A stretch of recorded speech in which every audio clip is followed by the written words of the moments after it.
और middle layer के just नीचे पाई जा रही थी टैपेटम। मिडिल लेयर के जस्ट नीचे कौन सी पाई जा रही थी? टैपेटम। टैपेटम पाई जा रही थी। टैपेटम जो कि पहली शेड सेल थी एंड पिलर सेल बनी हुई थी। पहली शेड थी, ये 2 से 3 लेयर थिक थी, 2 से 3 लेयर थिक थी। बात समझ गए? टैपेटम के जस्ट नीचे प्रेजेंट थी sporogenous tissue. Sporogenous tissue present था। ये जो स्पोरोजिनस टिश्यू है बेटा, ये आगे जाके बना रहा था एमएमसी। बात इतनी समझ में आ गई? एमएमसी यानी माइक्रोस्पोर मदर सेल जो मियोसिस के थ्रू डिवाइड करके बनाती थी, मियोसिस के थ्रू डिवाइड करके बनाती थी माइक्रोस्पोर यानी पोलन ग्रेन। बात समझ गए? बात इतनी समझ में आ गई? हमने अगर किसी का देखा है कि माइक्रोस्पोरेंजिया का अगर हम स्ट्रक्चर की स्टडी करेंगे तो माइक्रोस्पोरेंजिया के स्ट्रक्चर की स्टडी में सबसे पहला जो हमको देखना है कि that is a outer layer dumbbell shape cell की बनी, सिंगल लेयर थिक है, इपिथीसियम नेम है उसका। उसके जस्ट नीचे as usual dumbbell shape cell की बनी पैरेन्काइमेटस सेल है जिसका नाम एंडोथीसियम है। उसके जस्ट नीचे मिडिल लेयर है, 2 to 3 लेयर थिक है, टैपेटम है उसके जस्ट नीचे जिसको हम लोग पैलिसियड सेल बोलते हैं। उसके जस्ट नीचे स्पोरोजिनस टिश्यू है जिसका नाम माइक्रोस्पोर मदर सेल है और ये मियोसिस के थ्रू डिवाइड करके माइक्रोस्पोर का फॉर्मेशन करती है। मियोसिस के थ्रू डिवाइड करके माइक्रोस्पोर का फॉर्मेशन करती है। इतनी बात क्लियर हो गई बच्चों? इतनी बात क्लियर हो? हाँ। ये जो होती है मिडिल लेयर जो होती है मैम, हाँ, ये किसकी बनी होती है मैम? किसकी मतलब पैरेन्काइमेटस सेल है। पैरेन्काइमेटस सेल है। हम कोई भी सेल अगर डिवीजन के लिए बनाते हैं तो कहीं पर भी ग्राउंड टिश्यू बनाना है तो सबसे ज्यादा इंपॉर्टेंट टिश्यू होता है पैरेन्काइमेटस। उसमें शेप होते हैं पैरेन्काइमेटस का, डंबल से फ्लैट है, इलोंगेटेड है, यूनिसेल थिक है, होगी पैरेन्काइमेटस। बात समझ गए? इसका मतलब तीनों जो सेल हैं वो पैरेन्काइमेटस की। हाँ, पैरेन्काइमेटस है। क्यों? यहां पर भी ये समझ लो, पैरेन्काइमेटस इसलिए क्योंकि वो सेल वॉल थिन होती है और डिवीजन जल्दी कर लेती है। डिवीजन जल्दी कर लेगी। कोई भी चीज वीक होगी तो उसको तोड़ना आसान हो जाएगा और कोई भी चीज स्ट्रांग होगी तो उसको तोड़ना मुश्किल हो जाएगा। तो इसलिए पैरेन्काइमेटस सेल की बनी हुई प्रेजेंट है यहाँ पे। बात इतनी समझ में आ गई है? Yes ma'am. नोट करो। नोट हो गया? स्क्रीन नहीं दिख रही है हमको। अब यहाँ पर देखते क्या है, चलो बाद में ही नोट करेंगे। अब यहाँ पर देखते क्या है, पहले हम स्ट्रक्चर ऑफ पोलन ग्रेन भी देख लें। ठीक, तो इकट्ठे नोट करना। हमने देखा क्या कि स्ट्रक्चर ऑफ पोलन ग्रेन कैसा है। Pollen grain, structure of pollen grain. Pollen grain को हम लोग क्या बोलते हैं? Male gamete. और जब भी हम गैमीट की बात करेंगे तो वो हो जाएगा एन। एन का मतलब हो जाएगा हैप्लॉइड। हैप्लॉइड का मतलब हो जाएगा क्रोमोसोम अनपेयर्ड होंगे, है ना अंजलि? अंजलि, उज्ज्वल और अरुण, क्रोमोसोम अनपेयर्ड हो जाएंगे। बात समझ में आ रही है? बात इतनी समझ में आ रही है? Yes ma'am. ठीक। अब हमने क्या किया, माइक्रोस्पोर का स्ट्रक्चर देखना है। तो माइक्रोस्पोर का स्ट्रक्चर देखते हैं तो ये अंदर की है, ये न्यूक्लियस है,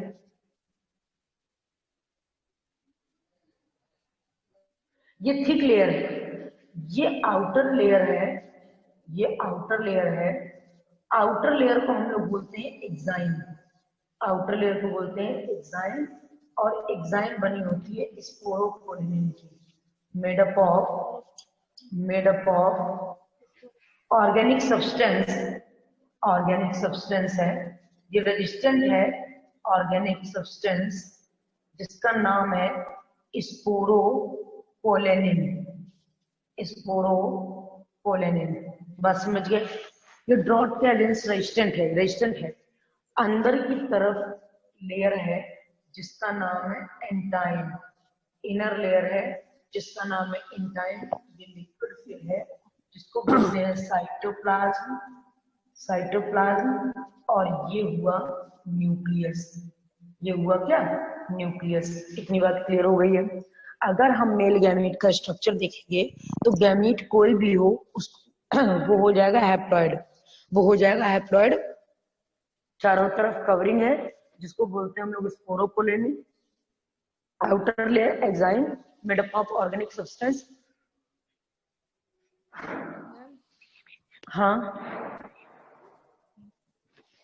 हाँ बोलो। सेलुलोज और पैक्टिन की बनी होती है। हाँ इंटाइन, की बनी हुई होती है ना। हाँ पेक्टोसेलुलोज की, इंटाइन पेक्टोसेलुलोज की बनी होगी। अभी उसको भी लिख रहे हैं यहाँ पे कि intine made up of pectocellulose, made up of pectin या सेलुलोज कह लो या पेक्टोसेलुलोज कह लो, पेक्टोसेलुलोज की बनी होती है। ठीक। आउटर लेयर हो गई exine made up of organic substance जो कि है स्पोरोपोलिनिन, और फिर अंदर भरा हुआ साइटोप्लाज्म, और फिर है न्यूक्लियस। अंदर की लेयर को इंटाइन बोलते हैं जो कि पेक्टो सेलुलोज की बनी होती है। दूसरी बात, जहां पे जर्म पोर प्रेजेंट होगा स्पोरो आउटर लेयर में, जिस जगह पर जर्म पोर है, सपोज दैट ये पोलन ग्रेन है, जिस जगह पर जर्म पोर प्रेजेंट है, जर्म पोर प्रेजेंट है, उस जगह पर, उस जगह पर स्पोरोपोलिनिन नहीं पाई जाएगी। जगह जगह पे पोर जो होगा उसको हम लोग जर्म पोर के नेम से जानते हैं। यहीं से पॉलन ग्रेन जर्मिनेट करेगा, यहीं से क्या करेगा, पॉलन ग्रेन जर्मिनेट करेगा। तो हम यहाँ पे आए, आउटर लेयर कैसी बनी है, आउटर लेयर किस चीज की बनी है, डंबल शेप सेल की, जिसका नाम क्या है, एपिथेसिस। एपिथीसियम। उसके जस्ट नीचे कौन सी लेयर है, डंबल शेप सेल की बनी है ना। कैसी है, डंबल शेप है, पैरेन्काइमेटस है। उसके जस्ट नीचे कितनी लेयर थिक मिडिल लेयर है, 2 to 3 लेयर थिक। ठीक।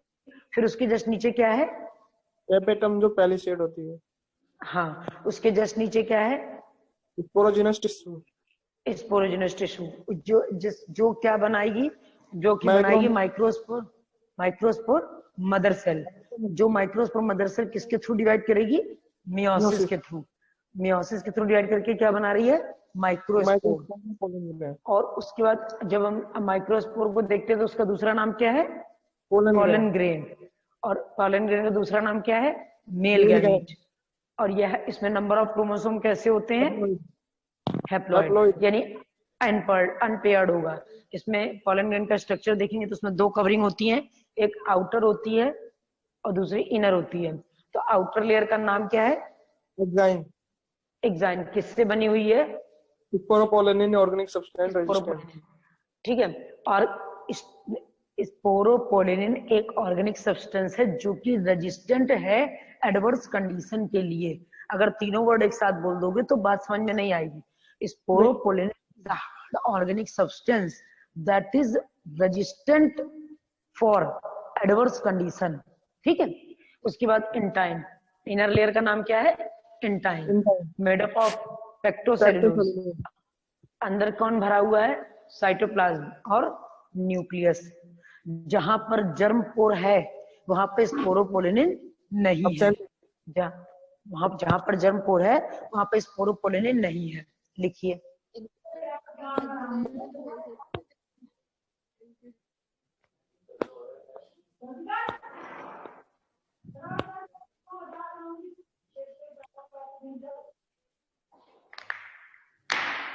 मैम हाँ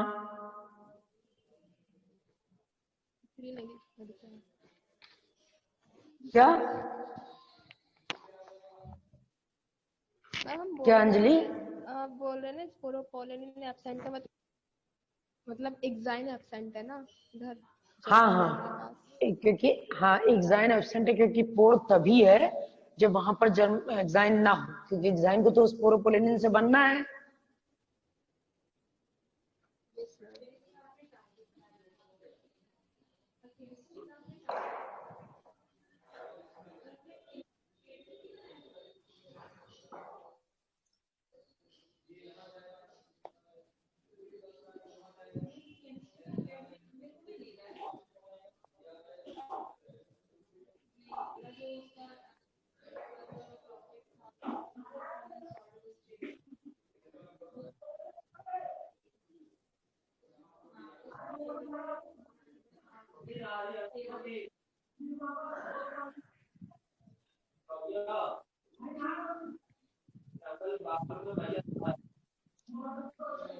माइक म्यूट कर लो, किसका ओपन है?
हो गया मैम। हो गया सबका?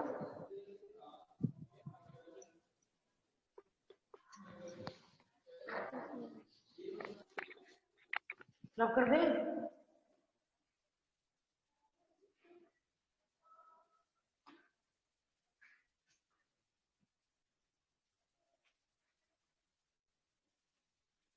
ये एंजियोस्पर्म यहाँ पढ़ने के बाद 12th का जो सेक्शन कंप्लीट हो जाता है ना? क्यों बच्चों? Yes ma'am. देखो, अब क्या देखते हैं कि अगर पॉलन ग्रेन जर्मिनेट करता है तो पॉलन ग्रेन डिवाइड करता है।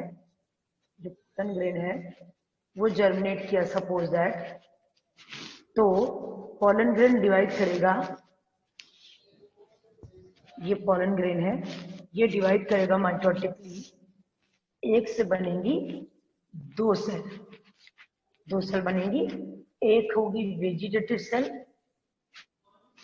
एक होगी वेजिटेटिव सेल और दूसरी होगी हमारी जनरेटिव सेल। जनरेटिव सेल, एक वेजिटेटिव सेल होगी और दूसरी होगी जनरेटिव सेल। ठीक, जो वेजिटेटिव सेल होगी वो नरिशमेंट प्रोवाइड करेगी। जो वेजिटेटिव सेल होगी वो नरिशमेंट प्रोवाइड करेगी हम लोगों को कि इसका नरिशमेंट कैसा होना चाहिए। तो वेजिटेटिव सेल जो है, vegetative cell vegetative cell responsible for nourishment के लिए रिस्पॉन्सिबल होती है। और जेनरेटिव सेल जर्मिनेट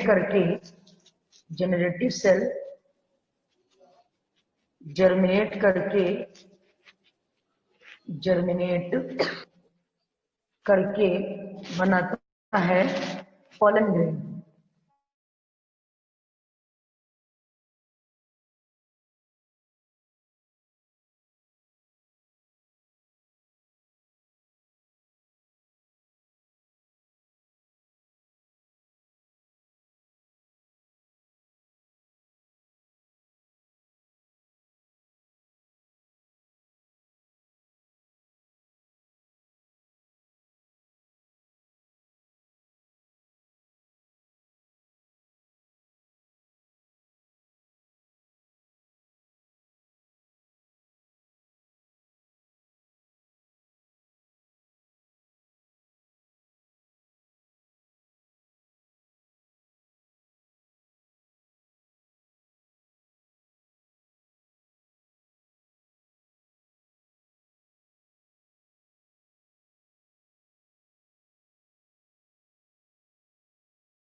बनती है वेजिटेटिव सेल, दूसरी बनती है हमारी जनरेटिव सेल। तो जो जनरेटिव सेल है वो जर्मिनेट करके पॉलन ट्यूब का फॉर्मेशन करेगी। तो जब ये जर्मिनेट करेगी तो ऐसे करके पॉलन ट्यूब यहाँ पर बन जाएगी।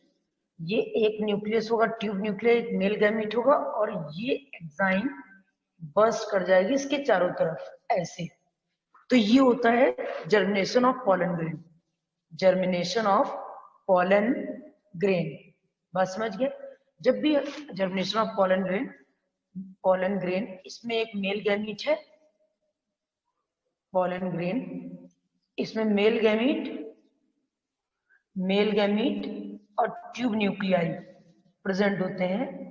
ट्यूब न्यूक्लियाई प्रेजेंट होते हैं। इतनी बात समझ में आ गई? जब हम लोगों का हाँ, ट्यूब न्यूक्लियाई का मतलब क्या मतलब? एक्चुअल में होते दोनों मेल गैमीट ही हैं, लेकिन जब जर्मिनेशन होता है तो एक न्यूक्लियस ट्यूब की तरफ बढ़ता चला जाता है। तो ट्यूब ऐसा सब एज्यूम कर लिया था कि ट्यूब का फॉर्मेशन कर रहा है, यानी पॉलन ट्यूब का फॉर्मेशन कर रहा है। कोई भी चीज इस तरफ को, जिस तरफ को जर्मिनेट कर रही है उस तरफ को बढ़ रही है। तो ये दोनों है मेल गैमीट, लेकिन ट्यूब की तरफ पहले की तरह रन करता चला जाता है, तो उसको ट्यूब न्यूक्लियाई कहने लगते हैं। वरना है ये दोनों मेल गैमीट ही पहुंचेंगे ओव्यूल के पास, जिसमें एक मेल गैमीट फ्यूज करेगा जाइगोट मतलब एग से, जो कि जाइगोट बनाएगा, और दूसरा जो गैमीट है वो फ्यूज करेगा एंडोस्पर्म से, पोलर न्यूक्लियाई से, जो कि एंडोस्पर्म बनाएगा, यानी 3n कंडीशन लाएगा। ये दोनों का फ्यूजन है, लेकिन हम यही इसी केस में कह रहे हैं। और जब ये अंदर पहुंच जाएगा, जर्मिनेट करके अंदर पहुंच जाएगा, तब हम कहेंगे one male gamete fuse with egg cell then form zygote and another male gamete fuse with polar nuclei then form endosperm nucleus। बात समझ में आई इतनी? Yes ma'am. लिखिए इसको। फिर आगे हम लोगों का टॉपिक है मेगास्पोरोजेनेसिस, यानी megaspore, structure of ovule.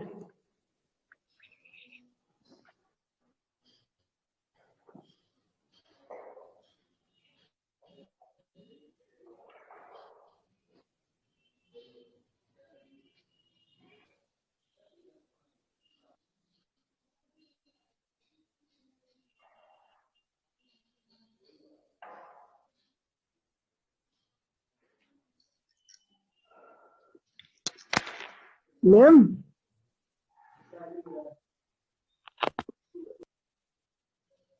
Ma'am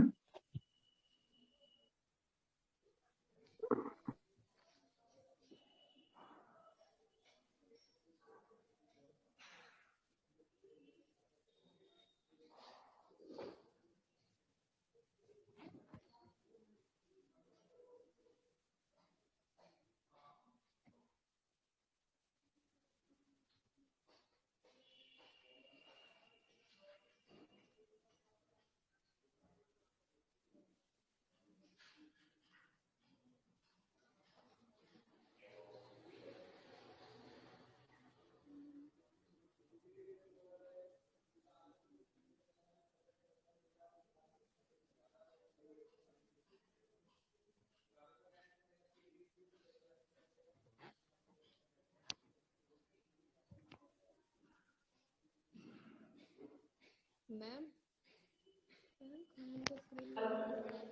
हम कह रहे अमेजोन वाला रेसिपी ढेला पे खड़ा है।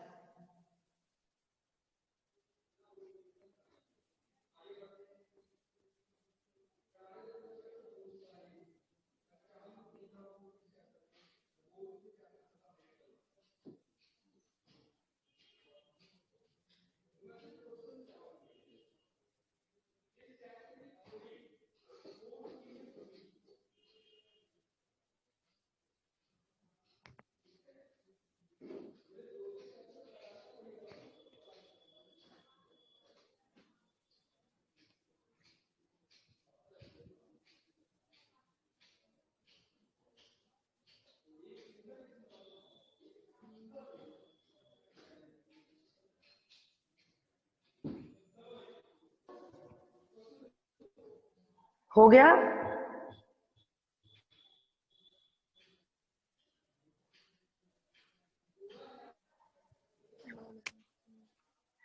हो गया बच्चों? Yes ma'am.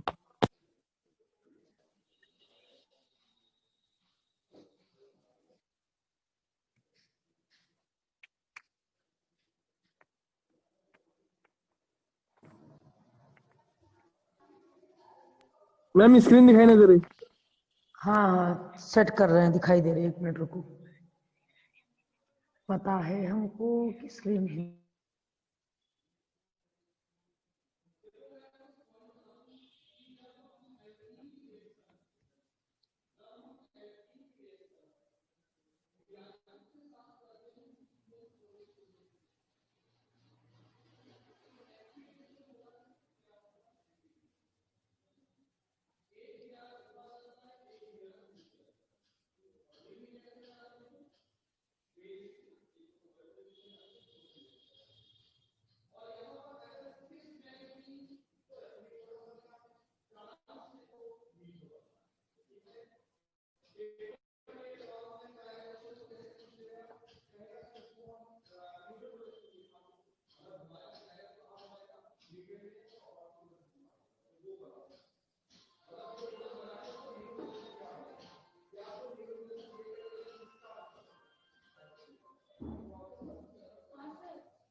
इतनी बात हो गई। अब जरा देखो मेगा स्पोरोजेनेसिस हम लोग देखेंगे, सबने लिख लिया ना। अब हम लोग लिखेंगे मेगा स्पोरोजेनेसिस। तो सबसे पहले हम देखेंगे गाइनोसियम। क्या देखेंगे? गाइनोसियम।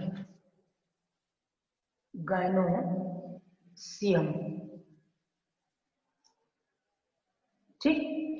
गाइनोसियम को कार्पेट बोला था। इसके 3 पार्ट थे। इस तरीके से हमने बनाया इसको, जो बनाया ऐसे। तो ये हो गया हमारा स्टिग्मा,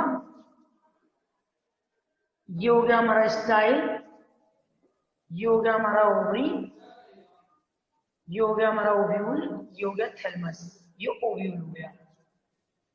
ठीक है। मेगा स्पोरोजेनेसिस करेंगे तो भी पैरेन्काइमेटस मास ऑफ सेल की कोई एक सेल मॉडिफाइड हो गई। ठीक। हम लोग अगर एक सिंगल मेगा स्पोर से डेवलपमेंट करते हैं एम्ब्रियो सैक का, तो इसको कहते हैं मोनोस्पोरिक डेवलपमेंट। बात समझ रहे हो ना? सबको पता होगा कि अगर एक सिंगल मेगा स्पोर से हम लोगों का डेवलपमेंट होता है तो इसको मोनोस्पोरिक डेवलपमेंट बोलते हैं। ठीक। हमने क्या देखा कि कोई एक सेल थी, पैरेन्काइमेटस मास ऑफ सेल की कोई एक सेल थी जो कि मॉडिफाइड हुई, डिवीजन के लिए प्रिपेयर हुई। इसको हमने कहा आर्किस्पोरियल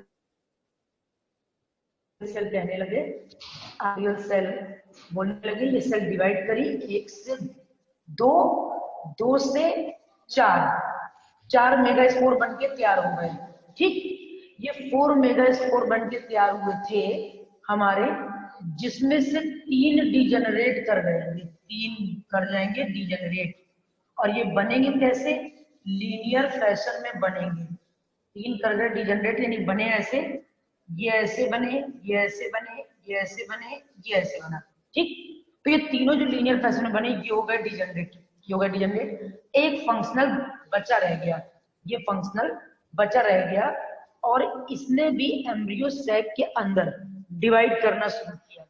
सपोज करो कि ये एम्ब्रियो सैक है, इसके अंदर एक फंक्शनल मेगा स्पोर ये प्रेजेंट है। ये काफी बड़ा बना दिया, इसको छोटा बना दिया स्पेस की वजह से। ये एक फंक्शनल मेगा स्पोर है। एक न्यूक्लियस से बने 2 न्यूक्लियस, 2 से बन गए 4 बन गए। ठीक है, 2 से बन गए 4। अब ये 4 से बन गए हमारे, 4 से बन गए हैं कितने? 1 2 3 4 5 6 8, 8 न्यूक्लियस बन गए, 8 न्यूक्लियस बन गए।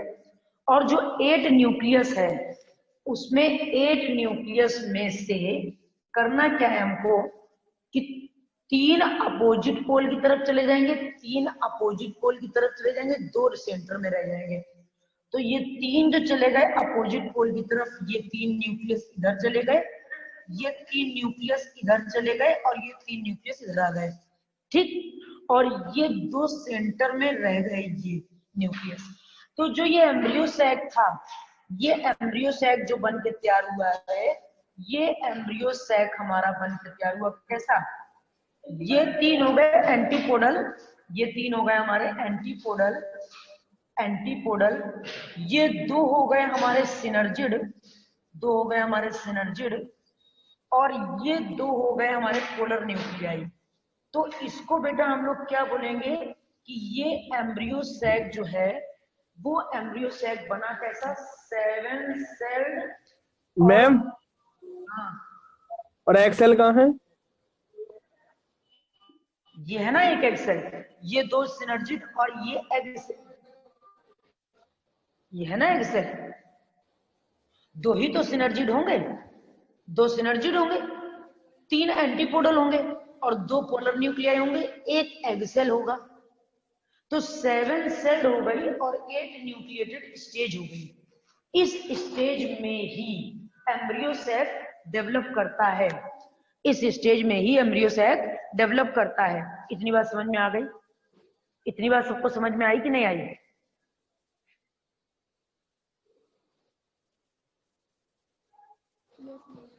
देखो यहाँ पे क्या बताते हैं कि कोई एक सेल मॉडिफाइड हुई और उसने डिवीजन करना प्रेफर किया मेगा स्पोर में भी। तो जब मेगा स्पोर बन रहा है तो उस सेल को हम लोग मेगा स्पोरेंजियम बोलेंगे। ये गाइनोसियम का स्ट्रक्चर था, इसके अंदर ओव्यूल बनना है, ओव्यूल के अंदर एम्ब्रियो सैक रहना है, और एम्ब्रियो सैक का फॉर्मेशन हमने किया है। तो फॉर्मेशन ऑफ मेगा स्पोर को हम लोग बोलेंगे mega sporogenesis. Formation of mega spore को हम लोग बोलेंगे मेगा स्पोरोजेनेसिस। बात समझ में आ गई?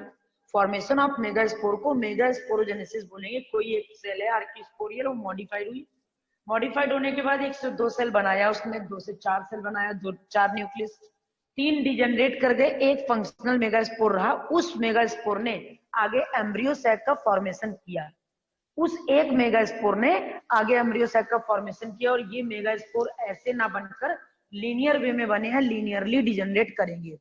ये डिजेनरेट करे, एक फंक्शनल मेगा स्पोर यहाँ पे प्रेजेंट है, एक से एक न्यूक्लियस, 2 न्यूक्लियस, 2 से 4, 4 से 8, 8 बनने के बाद 3 चले गए अपोजिट पोल पे, 3 चले गए अपोजिट पोल पे, 2 रह गए सेंटर में। तो जो अपोजिट पोल पे गए उनको कहा है एंटीपोडल, जो दूसरे अपोजिट पे गए उनमें से 2 सिनर्जिड्स हैं और एक है एग सेल। 2 सिनर्जिड हैं और एक है एग सेल, और सेंटर में 2 पोलर न्यूक्लियाई है।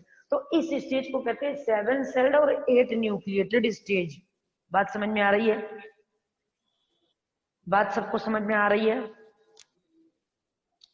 लिखो। अंजलि आवाज नहीं आ रही है। उसमें यस मैम। उज्जवल समझ में आ गया? मैम दिख रहा है। स्क्रीन नहीं दिख रहा है? दिख रहा है, दिख रहा है।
मैम मैम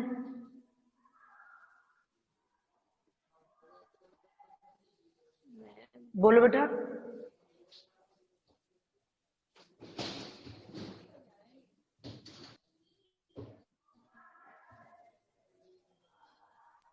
हो गया मैम। हो गया? हाँ अंजलि बोलो। मैम हमको जो है ना इसमें ये समझ नहीं आता है, सेल तो 8 है ना, 7 कैसे हो जाता है? ये नहीं समझ आता है। देखो सेल 8 नहीं है, 1 2 3 4 5 6, ये एक ही सेल तो है। एक सेल के अंदर 2 न्यूक्लियस है ना। कौन सेंट्रल सेल? ये इंटीग्मेंट,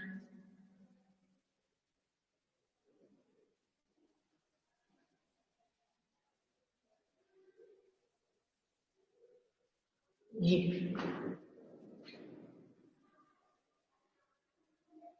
ठीक है। तो जब हम ये इंटीग्मेंट देखेंगे, जैसे देखेंगे, तो जिस जगह से हम लोगों का इंटीग्मेंट ओरिजिनेट हो रहा है उस जगह को हम लोग बोलते हैं चैलेंजा। चैलेंजा, ठीक। ये इंटीग्मेंट ओरिजिन पॉइंट है। इंटीग्मेंट ओरिजिन पॉइंट है जिसका नाम है चैलेंजा। उसके बाद जहां पर ये जुड़ नहीं रहे हैं उसको बोलते हैं माइक्रोपाइल। उसको क्या बोलते हैं? माइक्रोपाइल। और इस स्टॉक को बोलते हैं फ्यूनिकल। इस स्टॉक को बोलते हैं फ्यूनिकल। ये तीन टूवर्ड्स चैलेंजल एंड, टूवर्ड्स चैलेंजल एंड होता है एंटीपोडल्स। उज्ज्वल आ गया क्लास में कि नहीं?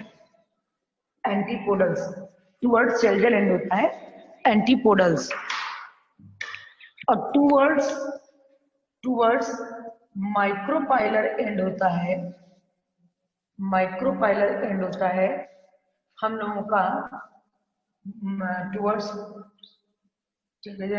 सिनर्जिड्स।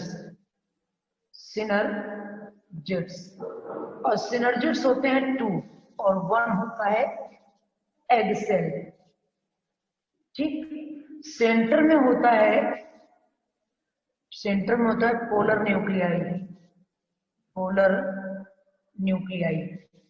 फ्यूजन हुआ तो जब फर्टिलाइजेशन होने वाला है, फर्टिलाइजेशन होने वाला है तो फर्टिलाइजेशन में entry of pollen tube, entry of pollen tube, यानी अगर जिस जगह से हम लोगों का ये इंटीग्मेंट ओरिजिनेट हुआ है उस जगह को हम लोग बोलते हैं चेल्ला। ये सेंटर में हम लोगों की सेल है, तो ये हो गए हमारे एंटीपोडल्स, एंटीपोडल्स। ये हो गया हमारा पोलर न्यूक्लियाई, पोलर न्यूक्लियाई। ये हो गया हमारा सिनर्जिड, सिनर्जिड।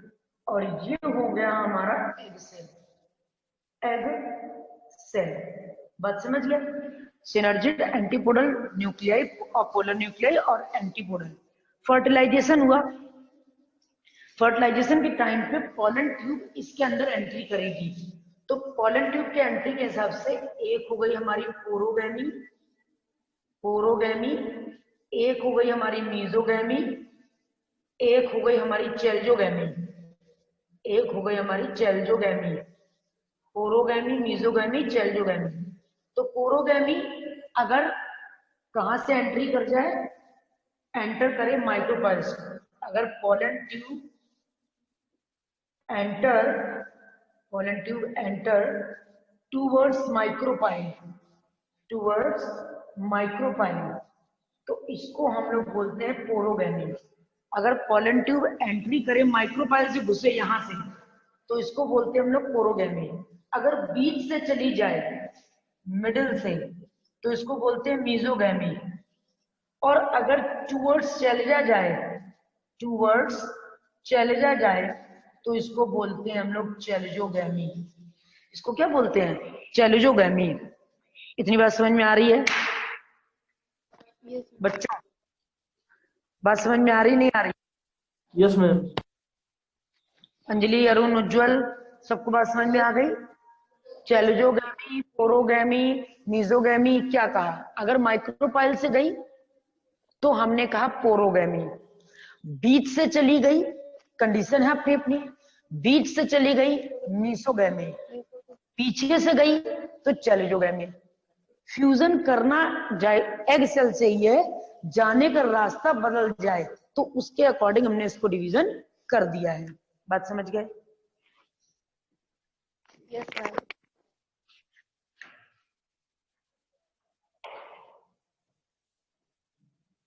अब जरा एक चीज और देख लो, फिर फाइनली लिखना। जब फर्टिलाइजेशन हो रहा है, तो जब फर्टिलाइजेशन होगा तो फर्टिलाइजेशन में हम क्या करेंगे? One male gamete fuse with one male gamete fuse with one egg cell, then zygote will form, zygote आगे एम्ब्रियो बनाएगा, फिर प्लांट बनाएगा। बात समझ गए? न्यू प्लांट इसी से बनेगा। पोलर न्यूक्लियाई आपस में फ्यूज कर लेते हैं, आपस में एक बार फ्यूज करे, तो जब आपस में फ्यूज करे, दो पोलर न्यूक्लियाई आपस में फ्यूज करे तो 2n कंडीशन आ जाएगी, 2n कंडीशन आ जाएगी ना। जब दो पोलर न्यूक्लियाई आपस में फ्यूज करेंगे 2n कंडीशन। और जब इससे, इस पोलर न्यूक्लियाई से एक मेल गैमीट और फ्यूज कर गया, मेल गैमीट और फ्यूज कर गया, तो बन गया 3n कंडीशन। क्या बन गया? 3n। इसको कहते हैं हम लोग ट्रिप्लॉइड। और ये बन के तैयार होता है पेन, प्राइमरी एंडोस्पर्म न्यूक्लियस। बात समझ गए? प्राइमरी एंडोस्पर्म न्यूक्लियस ये बन के तैयार हुआ। दूसरी बात, ये जो प्राइमरी एंडोस्पर्म न्यूक्लियस है, इसको कहते हैं ट्रिपल फ्यूजन और डबल फर्टिलाइजेशन। ट्रिपल फ्यूजन और double fertilization, so this process is known as triple fusion and double fertilization, and double fertilization, double fertilization। बात समझ गए? जो कि नरिशमेंट प्रोवाइड करेगा, डेवलपिंग चाइल्ड को न्यूट्रिशियस सब्सटेंस की तरह वर्क करेगा। समझ गए बच्चों? Yes ma'am. लिखिए।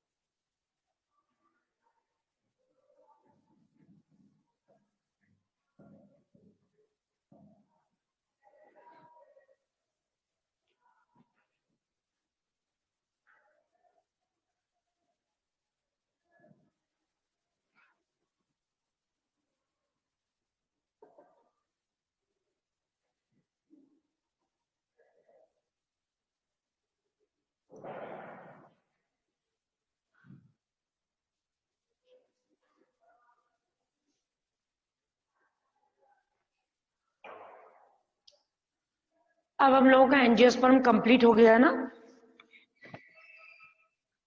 एंजियोस्पर्म कंप्लीट हो गया ना? Yes ma'am. अब टेरिडोफाइटा हम लोगों का रहेगा, तो टेरिडोफाइटा आज शुरू करें? लोगों से पूछ लीजिए ना, हमको कोचिंग मिल रहा है। उज्जवल, अरुण, मैम क्लास से रेडी होना है। No ma'am. ठीक, नोट हो गया सबका?